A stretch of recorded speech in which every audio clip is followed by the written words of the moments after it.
Hello, every pony. Corpulent Brony here. It's that time again. That time for Pony Palaver, where we talk about the newest episode of My Little Pony. Today it is the season finale of My Little Pony, Friendship is Magic, Season 5, the Cutie Remark. I have a very special guest with me here today. In person, we have the the Fillyance. AKA the real Corpulent Brony. Okay, I thought I was the real Corpulent Brony, but... No. Okay, then. So, we want to talk about the newest episode here that we just saw today. We just saw it. You see, I had my DVR set to record it, and guess what? It didn't record. So I had to wait for it to be uploaded by some really wonderful person who uploaded it to YouTube, and finally got to see it, you know? I was pretty pumped to watch this episode. There's been a lot of build-up this season to it. There's been a lot of speculation. And I do have to give props to my bro Owen, who predicted, I think, a lot of this. He did predict time travel. He also predicted Starlight's reformation and becoming one of Twilight's students, as we saw in this episode. So I see you're shaking your head. Why are you shaking your head there? I don't know, it just seemed like the thing to do. Do you disagree with me, or was this predicted somewhere else? I just don't worry about stuff like that, I guess. You don't worry about My Little Pony, Friendship is Magic? I worry about different aspects of it than you do. Oh, okay. Well, that's good to know. If you've seen the last few Pony Palavers I've done, there's been sort of a common theme where I speak about some of the things that these episodes have shown us, that some of the issues that Twilight Sparkle's been going through this season. Okay, she's been going through problems, and as I've repeated many times, she's obviously not a Mary Sue like everyone says she is. And I thought in this episode it was interesting that at the beginning, she was visually, you could tell she was afraid of Starlight Glimmer. She was shaking when Spike mentioned maybe Starlight Glimmer's come back for her revenge. So I found that very telling, and it just goes to show that, hello, Twilight can be scared of someone. Not only that, but we saw at the end of this episode, we saw Twilight herself said she couldn't beat Starlight Glimmer with magic. So the element of magic was unable to defeat Starlight Glimmer. That means she's kind of powerful, don't you think? Yeah, I agree. She's amazing.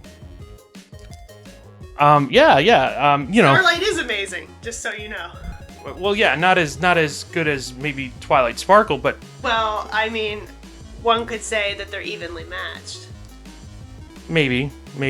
But I did find it interesting, though, because this Starlight Glimmer's power and everything goes to prove the points I've been trying to make. She's not a Mary Sue. Twilight Sparkle is not a Mary Sue, right? I mean, am I wrong or am I right? Am I right or am I right? I mean, when I think Mary Sue, I think Bella from Twilight, so maybe I just don't have a very good baseline. I don't know what you're talking about. I think you do. I do not. So, interesting. Interesting that you do have that viewpoint. It takes all sorts of viewpoints to make the world go round.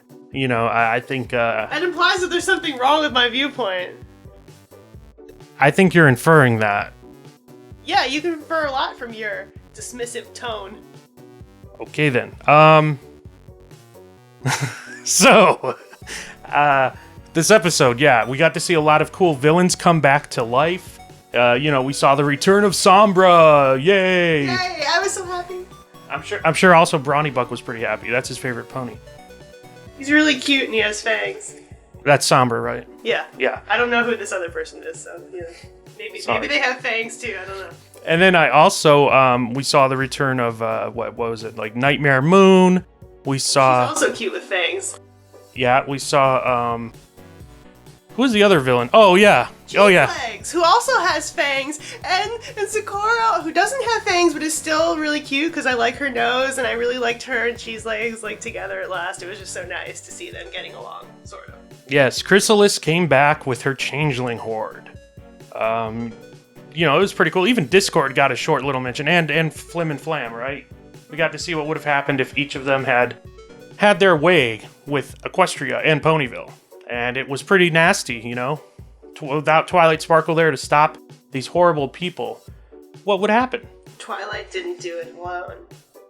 Well, yeah, she needed her friend. She couldn't do it alone. She was there. She could have fixed everything if she had that power.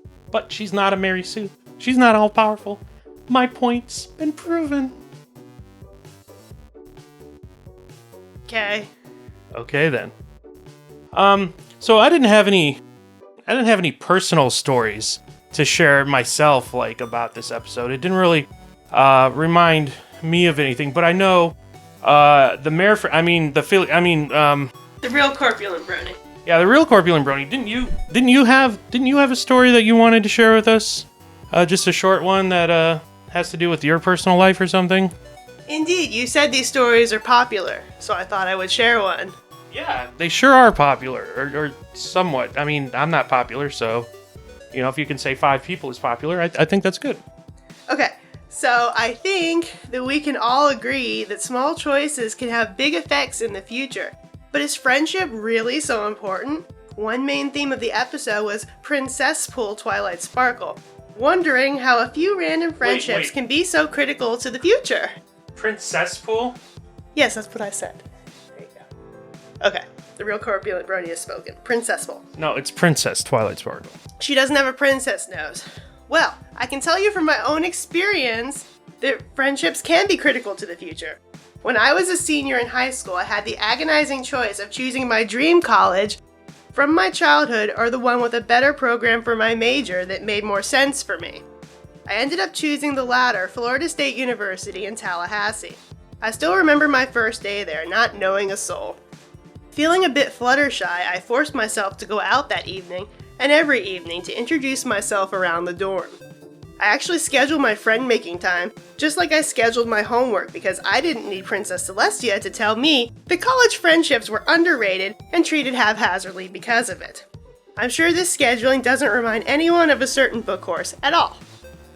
It wasn't long before I was friends with nearly everyone in Gilchrist Hall, an honors dorm not unlike Twilight's Ponyville. The most important connection that I made the first day on campus that I forced myself out and about happened that night. Even though I didn't know it at the time, I ended up meeting the person who would become my first boyfriend, Stephen Barano. Through our short courtship, I realized that I am a good friend in life, but a lousy girlfriend. To my infinite regret, my inexperience and subsequent hurt drove us apart forever. In the aftermath of our breakup, I made friends with his friend, Stephanie. She led me to becoming good friends with Ben, who happened to be the childhood best friend of none other than our very own Corpulent Brony. Yes, you. Not the real Corpulent Brony, that's me, but just the regular one. If I hadn't gone to FSU, a decision that I still periodically question, I would not have had the terrible friendship experience that ended up leading towards one of the best friendship experiences of my life. That evening, meeting Steven was like a sonic rain boom and like the main 6. It wasn't until a few friendships later that I saw what it all meant.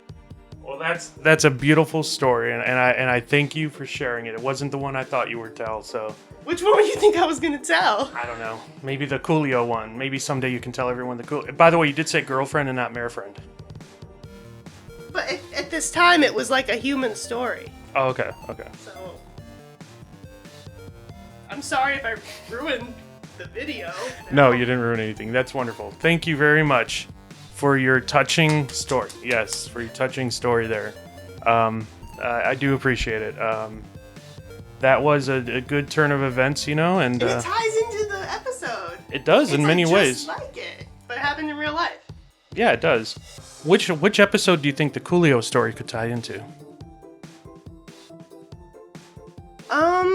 Probably any of the ones where you're like standing up for like truth, freedom, and the American way. Wow, that sounds interesting. Maybe someday I can convince her to tell all of you the Coolio story. Starring Coolio. Yeah. And the Marefriend. The gangster's paradise guy himself. Yes. So, way at the beginning of this season, I made an arrangement with a certain British individual to do a collab with them on this finale episode. And this same British individual also, like I mentioned at the beginning, predicted a lot of the stuff that we saw. So, I will be doing a more thorough video probably with him in the coming weeks. Keep an eye out for it. But for now, I really love this episode. I like the callbacks to earlier seasons. I liked all the Twilight Sparkle and her not being perfect like everyone thinks she is. And even the reformation of Starlight Glimmer was kind of fun. And, you know, I look forward. I think adding her into the mix, if they do decide to do that, which I think they will, adding her into the mix in Season 6 and beyond could make for very interesting story arcs to come, you know, because she's going to be learning now the magic of friendship from the beginning. And we're going to figure out how her magic's more important than Twilight's, or more powerful rather than Twilight's. And maybe, you know, just get an idea of what's going on there. I have no idea. Man. We got a new season to come. Are you excited? Sure. Yeah, hopefully it'll be here sooner rather than later. Because if there is another year-long hiatus, they're probably going to have to start fishing Brony's bodies out of rivers and stuff, you know? I mean, I'll be fine. Yeah, me too.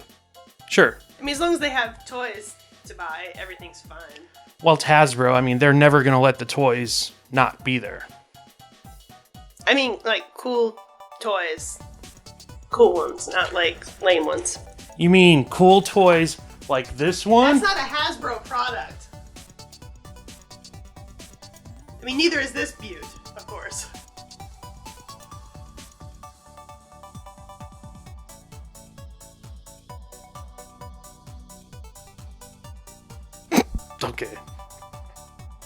Okay, maybe I went a little crazy there. Okay, so maybe that's where I ended. I don't know. Okay, guys. Yeah, end it now. Thanks for watching. I appreciate all of your watching Stuff. and your time and you know, your bro hoofs and yeah, all your support. I feel like I didn't say enough. I feel like you relied really heavily on my story. I did. It was a really good story. Thank you. I'm not sure I said enough. Well, we can keep talking. You want to keep talking? Okay. Let's No, it'll No, take a while to. The longer you go, the longer it is to fix it up. I think we've done more than enough. Unless you have something to say. I mean, I can make stuff up.